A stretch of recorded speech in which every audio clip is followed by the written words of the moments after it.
We start with Bloomberg Politics contributor and former chair of the House Financial Services Committee, also former Speaker Pro Tem, Patrick McHenry, who is back with us on Bloomberg TV and radio. Mr. Chairman, good to have you as always. Your former colleague, Warren Davidson, is pointing to the lack of offsets in particular and saying, therefore, that this is going to be a no-go. Does this $95 billion package have a chance at getting through?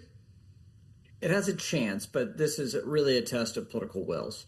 On Capitol Hill, you have fractious majorities in the House and the Senate that are really tight for Republicans. The House is particularly challenged at passing legislation over the last month, had been locked down over debate on immigration. It appears that House Republicans have a plan forward for reconciliation, a partisan package that will not need Democratic votes in the U.S. Senate to get enacted. It totals nearly $100 billion. Some of this deals with election security, voter ID, and immigration issues domestically that can help sweeten the pot, as well as these important defense priorities. What this means is House Republicans are trying to go around Democratic opposition to this president and this president's intervention in Iran, and ensure that Democrats won't have a point of leverage to bring in their spending policies and priorities and other domestic priorities into the debate. So therefore, the package is smaller, they're saying to fellow Republicans. This package is smaller than the deal they would have to do with Democrats necessary to get their support and their votes. So in that way, Congressman Davidson is exactly right. This is an expensive package, but the alternative here is a more expensive package done with the support of Democratic lawmakers. That's really the narrow scope of the narrow range of scope and debate they're having on Capitol Hill in order to get this package done. And over the next couple of days, tomorrow will be a crucial day for House Republicans on getting that bill through the Budget Committee. Yeah. All right. So let's say Speaker Johnson, Mr. Chairman, pulls a rabbit out of a hat, and he's done it before this thing actually comes out of committee and it passes the House. What happens next door in the Senate? Well, the Senate, look, we have the untimely passing of Senator Lindsey Graham and his sister's quick appointment to that seat. We have Mitch McConnell, who is ailing. And so you have an attendance problem in the U.S. Senate, and you have a disagreement on the approach as well on immigration and these domestic priorities on voter ID. So this is going to be a second very, very narrow path through the U.S. Senate. But as you said, Speaker Johnson has pulled a rabbit out of the hat before with the help of President Trump. And I think likewise, Leader Thune will be able to get this package through if it's able to get out of the U.S. House, which then unlocks a second process. Once you have a budget resolution, that is just the opening act for them to actually write this policy, and to pull that rabbit out of that hat is a second sort of tricky set of things that need to happen. It's a lot to do in a July of a midterm election year, but a necessary priority for the president to see this through the Congress.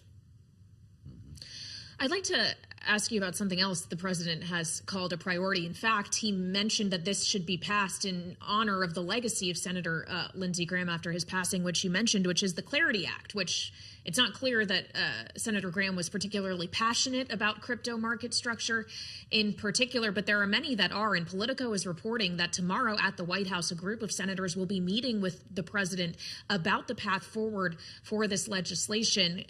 Mr. Chairman, are they going to have to tell the president if he wants to see this done, he's going to have to agree to restrictions on the actions of him and his family in the crypto space? Well, that's certainly what the Democratic senators are saying, is their objection to passing Clarity. Look, this path to getting clear law on crypto is really the ethics issue for elected officials and for the private sector, frankly. We need to define what is a digital asset and its means of exchange. We currently don't have any federal law dictating those two things on a very important, very large market that now traditional finance is getting heavily engaged in.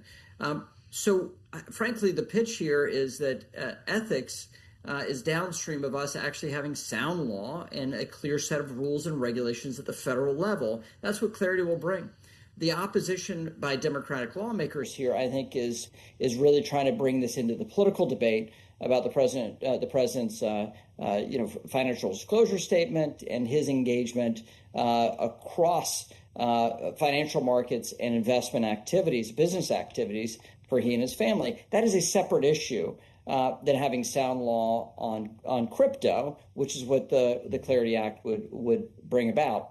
It's really an open question whether or not the Democrats in the Senate will stand firm in opposition unless we have some additional ethics language here for government officials, most specifically the president and vice president.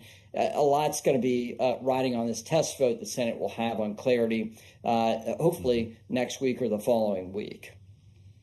30,000-foot view, Mr. Chairman. There are real concerns about whether anything is going to get out of this Congress between now and the lame duck. Sarah Chamberlain from the Republican Main Street Partnership said in our studio yesterday that the store is basically closed. We'd be lucky to get a CR right now, and she expects the government likely will shut down for some period of time and could, in fact, be a lengthy one following the end of September. How about you? Well, I think a government shutdown is more likely than not September 30th. And that's because we saw the Democratic Party pay no price for the longest government shutdown in American history, led by Democratic Senate opposition. And so because they didn't pay a political price then, they believe they're unlikely to pay a political price this fall. I think that is a really tricky thing for the Congress to negotiate. That is also why they're pushing this Reconciliation 3.0 so intently. Defense supplementals have always been bipartisan over the last decades. And now you see Republicans facing unified Democratic opposition to replenishing our stocks and supplies of weaponry. That's why they're going this partisan path. That doesn't make a government shutdown more likely. It doesn't make a government shutdown less likely. It probably makes it more likely in the fall. But time will tell. And politics, especially these days, is quite fickle day to day and week to week. Well, not the truth. We're always lucky to have you walk us through it. Patrick McHenry, Bloomberg politics contributor, former congressman, of course, Republican, former Speaker pro tem. He actually held the gavel for some time, and I feel like he's still really glad that he's not doing that anymore. Yeah, although I wonder if he missed chairing the Financial Services Committee, which had the chance to question the new chair of the Federal Reserve, Kevin Warsh, this week. Fair enough. French Hill had pretty efficient process today, I will say. We're going to head up to the Senate. I'll meet you up there for the late edition at 5 p.m.